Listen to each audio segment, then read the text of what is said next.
True. Nervous. Very, very dreadfully nervous. I had been and am. But why will you say that I'm mad? The disease has sharpened my senses, not destroyed, not dulled them. Above all was the sense of acute hearing. I heard all the things in the heaven and in the earth. I heard many things in hell. How, then, am I mad? Hearken. Observe how healthily, how calmly I can tell you the whole story. It is impossible to say how the first idea entered my brain. But once conceived, it haunted me day and night. Object there was none. Passion there was none. I loved the old man. He had never wronged me. He had never given me insult. For his gold I had no desire. I think it was his eye. Yes, it was this. One of his eyes resembled that of a vulture. A pale blue eye with a film over it. Whenever it fell upon me, my blood ran cold. And so, by degrees, very gradually, I made up my mind to take the life of the old man, and thus rid myself of the eye forever. Now at this point, you fancy me mad. Madmen know nothing. But you should have seen me. You should have seen how wisely I proceeded. With that caution, foresight, and dissimulation, I went to work. I was never kinder to the old man than during the whole week before I killed him. Every night, about midnight, I turned the latch of his door and opened it, oh, so gently. Then, when I had made an opening sufficient for my head, I put in a dark lantern, all closed, so that no light shone out, and then I thrust in my head. Oh, you would have laughed to see how cunningly I thrust it in, moving it very slowly, very, very slowly, as not to disturb the old man's sleep. It took me an hour to place my whole head within the opening, so far that I could see him as he lay upon the bed. Would a madman have been so wise as this? And then, when my head was well in the room, I undid the lantern cautiously, oh, so cautiously, for the hinges creaked, and let a single thin ray fall upon the vulture eye. I did this for 7 long nights, every night, just at midnight. But I found the eye was always closed. It was impossible to do the work, for it was not the old man who vexed me, but his evil eye.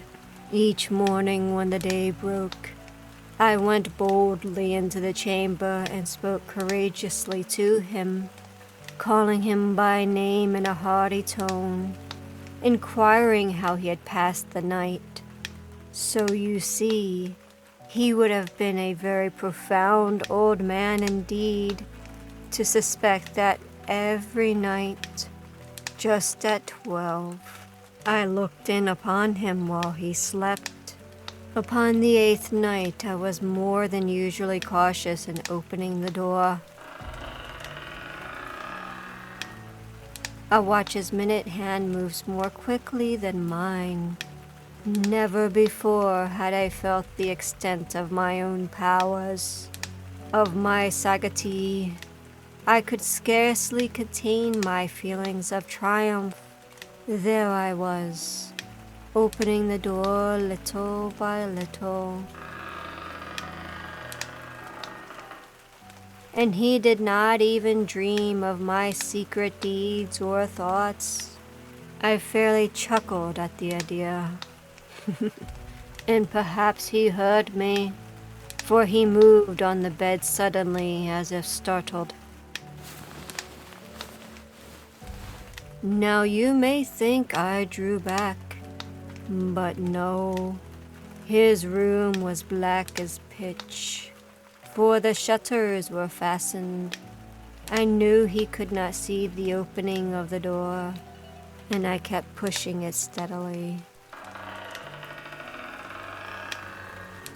I had my head in and was about to open the lantern when my thumb slipped upon the tin fastening.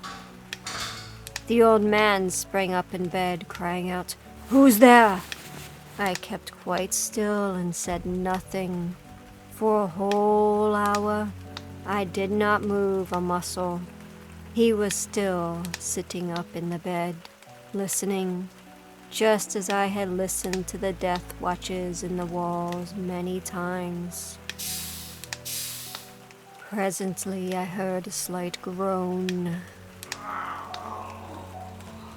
I knew it was the groan of mortal terror, not pain, not grief, but the low, stifled sound that arises from the soul overcharged with awe. I knew that sound well. Many a night, just at midnight, when all the world slept, it had welled up from my own bosom, deepening with its dreadful echo. I knew that the old man felt and pitied him, although I chuckled at heart. He had been lying awake since the first slight noise when he turned in bed. His fears had been growing ever since. He tried to fancy them causelessly, saying to himself, "It is nothing but the wind in the chimney. It is only a mouse crossing the floor, or merely a cricket which has made a single chirp." All in vain. Death had stalked him with its black shadow, and he felt my head within the room. At length I opened a very small crevice in the lantern. A single dim ray, like the thread of a spider, shot from the crevice and fell upon the vulture eye.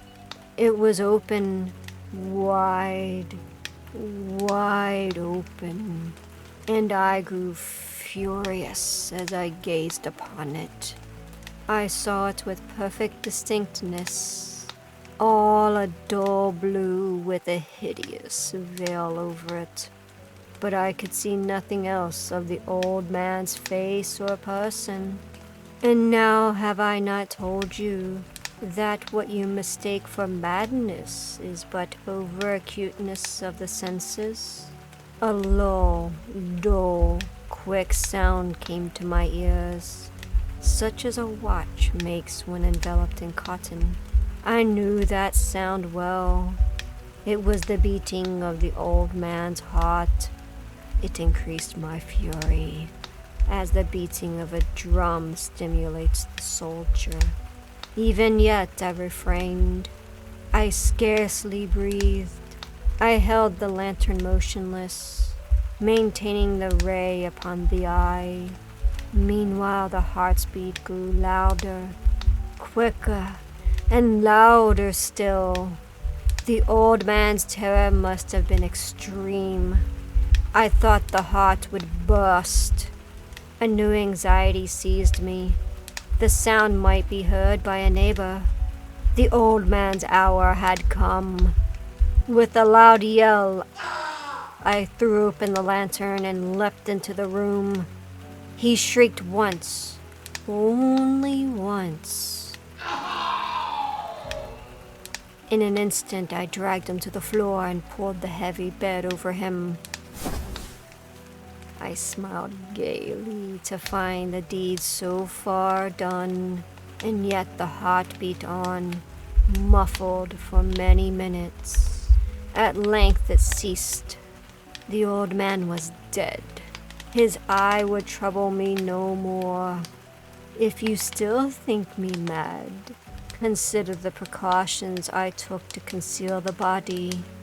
I dismembered the corpse, cut off the head, arms and legs, and hid all under the floorboards.